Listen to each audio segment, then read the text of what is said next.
ഇപ്പൊ വിശ്വാസായോ? ഇതൊക്കെ ലേഡീസ് ഉള്ള എല്ലായിടത്തും ഉണ്ടാവുന്നതല്ലേ. എന്താ മോൻ ഉദ്ദേശിക്കുന്നത്? ഇതിൽ കൂടുതൽ തെളിവുകൾ പുറത്തുവിടാൻ കമ്പനിക്ക് തൽക്കാലം ഉദ്ദേശിച്ചില്ല. മനസ്സിലായല്ലോ? അപ്പൊ 4-5 ദിവസം 3G. 4-5 ദിവസം കഴിഞ്ഞാൽ 4G ആവുന്ന നിനക്കെന്താ അത്ര ഉറപ്പ്? ഇല്ലെങ്കിൽ പത്തനാപുരം നിയോജക മണ്ഡലത്തിൽ ശക്തമായ റേപ്പ് രേഖപ്പെടുത്തും. പറഞ്ഞേക്കാം.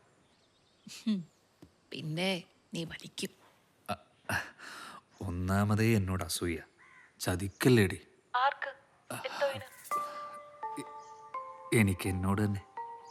യുവതി ഒരു അടാറ് ചരക്കാണെന്നാണ് നാട്ടിലെ യുവാക്കളുടെ അഭിപ്രായം. അപ്പൊ പിന്നെ എനിക്ക് എന്നോട് അസൂയ തോന്നാതിരിക്കൂ? ഡാ, ഫോണിൽ കൂടെ വേണ്ടായേ. നാട്ടിലെ യുവാക്കള് ആ കടത്തണ്ടയിലിരിക്കുന്ന ക്നാപ്പന്മാരല്ലേ, അവന്മാരുടെ നോട്ടം കാണുമ്പോൾ എനിക്ക് ചൊറിഞ്ഞുകൊണ്ട് വരും. ഒരു പണിയില്ലാത്ത കുറെ അവന്മാർ. അല്ല, അതിപ്പോ പണി എനിക്കും ഇല്ലല്ലോ.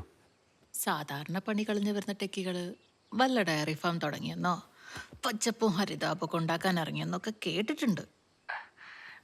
എന്റെ കാമുകി അതിസമ്പന്നയായിരുന്നെങ്കിൽ എനിക്കും തുടങ്ങാമായിരുന്നു ഈ ഡയറി ഫാമൊക്കെ.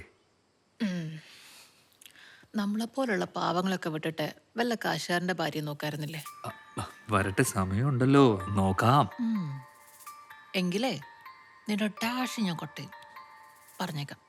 പിന്നെ നീ എന്ത് ചെയ്യും? വൃത്തിയിട്ടവൻ അല്ല, നുന്നപ്പനവിടെ?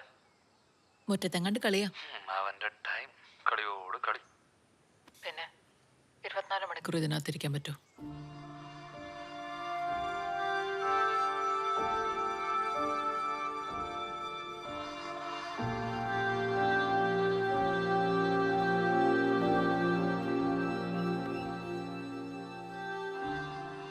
ബാക്കിയുള്ളവർക്കായിട്ട് പറ്റുന്നില്ല, പിന്നെ ആ കൊച്ചിന്.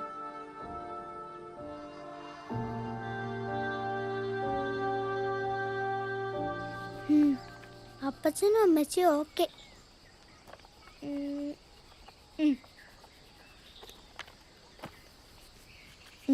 ഇവിടെ ഒരു താടിയും മീശയും വരച്ചു കൊടുക്കാം.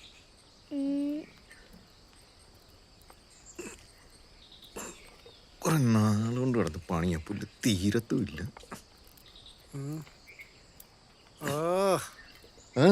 ഒരു കടുങ്കട്ട് കെട്ടി വലിച്ചു മുറുക്കടാ ജോയിയെ. ഓ, പണ്ട് കാട്ടുവന്നെ കുടുക്കിട്ട് പിടിച്ചെന്റെ ജാടയായിരിക്കും.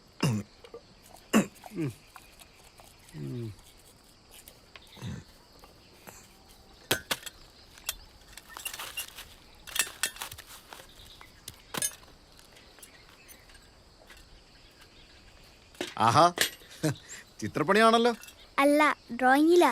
എന്റെ പൊന്നു, പരീക്ഷിക്കലടാ കുട്ടിച്ചായോ. ദാ നിങ്ങളുടെ ആൽബത്തിലാ ഇന്നത്തെ പണി. കുട്ടിച്ചാനുഗ്രം മീശയൊക്കെ വന്നിട്ടുണ്ട്, വേണേ മേടിച്ചു വെച്ചോ. കാണാൻ ആളില്ലേ പിന്നെ എന്തിനാടാ ജോയി സ്ഥലം മെനക്കെടുത്തുന്നത്? അതും ശരിയാ. ദൈവം. എന്റെ പൊന്നോ, അധ്വാനിക്കുന്ന ശരീരത്തിൽ കൊറോണയൊന്നും വരത്തില്ല. എന്നാ പിന്നെ ഓമനെ രക്ഷപ്പെട്ടു. ഓ,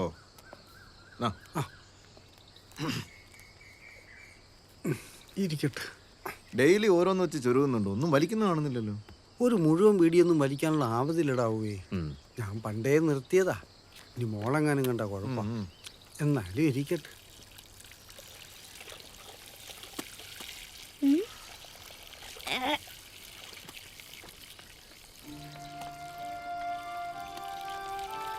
വല്ലാത്ത സ്മെല്ലാന്നല്ലോ കുട്ടിച്ചായ.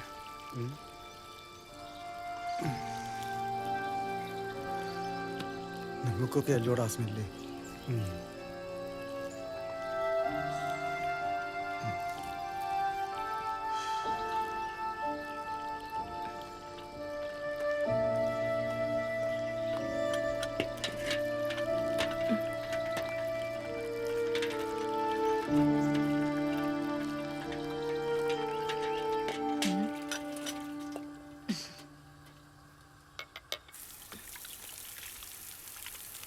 ഒന്നില്ലല്ലോ, ഒരേ കോളേജിൽ 2 കൊല്ലം സീനിയർ അല്ലടാ.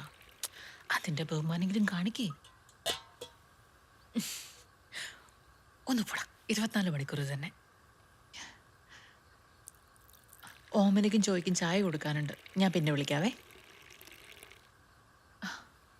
ഈ ചെറുക്കൻ്റെ ഒരു കാര്യം.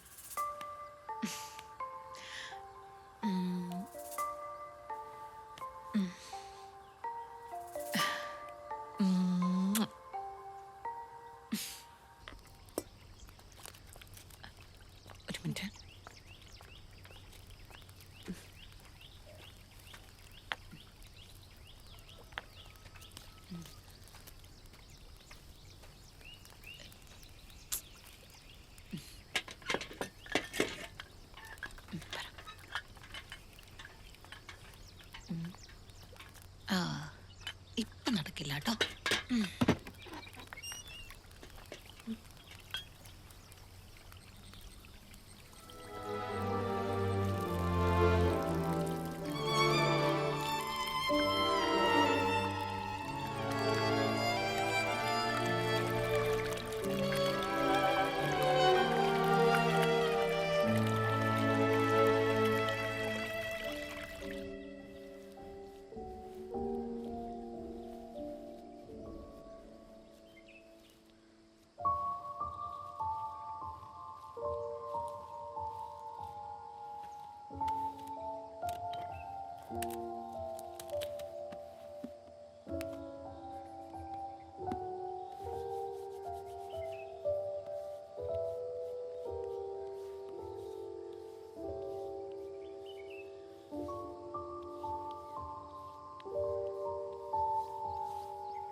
ഷൈനി ദാ ഇവിടെ വച്ചിട്ടുണ്ടേ. റീനെ അതൊന്ന് കത്തിച്ചേര്, എന്റെ കഴി ഒഴിയത്തില്ല. രോഗികളെ വീട്ടിൽ വന്ന് നിന്ന് നോക്കുന്ന ഡോക്ടർ, അതാണ് ഹോം നേഴ്സ്. അല്ലാതെ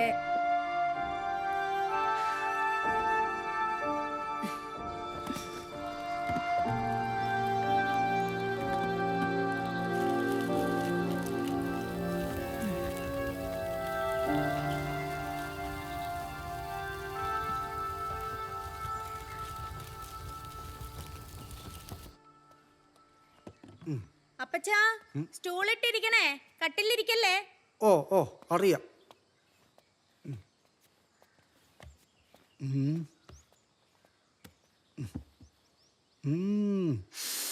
കുളിച്ച് പൗഡറൊക്കെ ഇട്ട് നല്ല സുന്ദരിയായല്ലോ. കട്ടിലിരിക്കാൻ പറ്റത്തില്ല, വെള്ളത്തിന്റെ മുകളിലാ കൊച്ചു കിടക്കുന്നേ. Water bed. ഞാൻ കൂടെ കയറിയിരുന്ന എല്ലാം കൂടെ പൊട്ടിപ്പോവും, പിന്നെ രണ്ടാളെയും വെള്ളം കൊണ്ടുപോകും. അവൻ ഈ ആഴ്ച വന്നില്ല. വന്നാ കൊച്ചിൻ്റെ അടുത്ത് വരാതെ അവൻ പോവുമോ? ഈ ആഴ്ച വരുമായിരിക്കും. വരും വരും, വിഷമിക്കല്ലേ.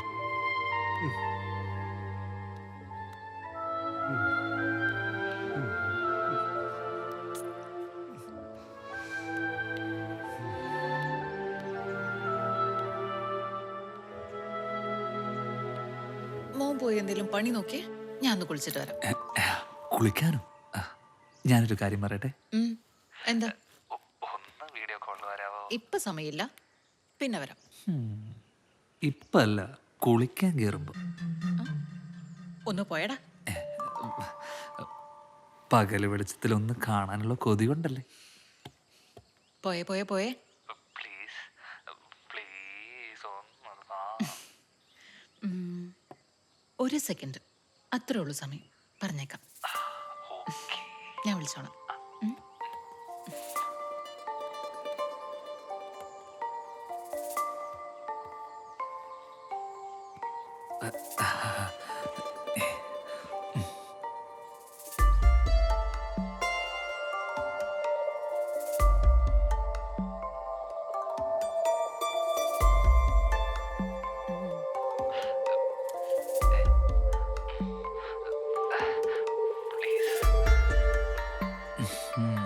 കുറച്ചുകൂടെ താഴ്ത്തു.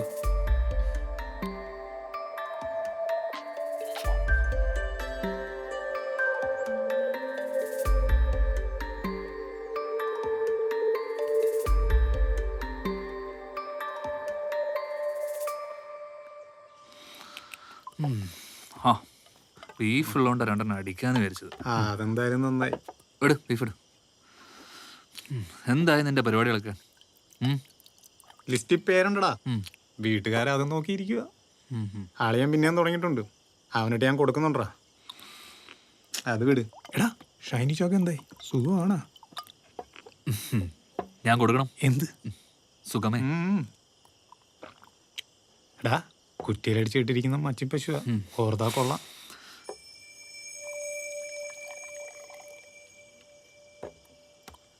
ഡ്രൈ അടിക്കണം, വെള്ളം വെച്ചു. 4 പേരറിയാതെ എവറസ്റ്റ് കയറിയിട്ട് ഒരു കാര്യമില്ല. പക്ഷേ ഈ കാര്യത്തിൽ എവറസ്റ്റ് കയറുന്നതിനേക്കാൾ റിസ്ക്കുമാണ്. നാട്ടുകാരറിഞ്ഞാൽ പിന്നെ ജീവിച്ചിരുന്നിട്ട് കാര്യമില്ല. ഞാൻ പറയാനുള്ളത് പറഞ്ഞതേ ഉള്ളൂ.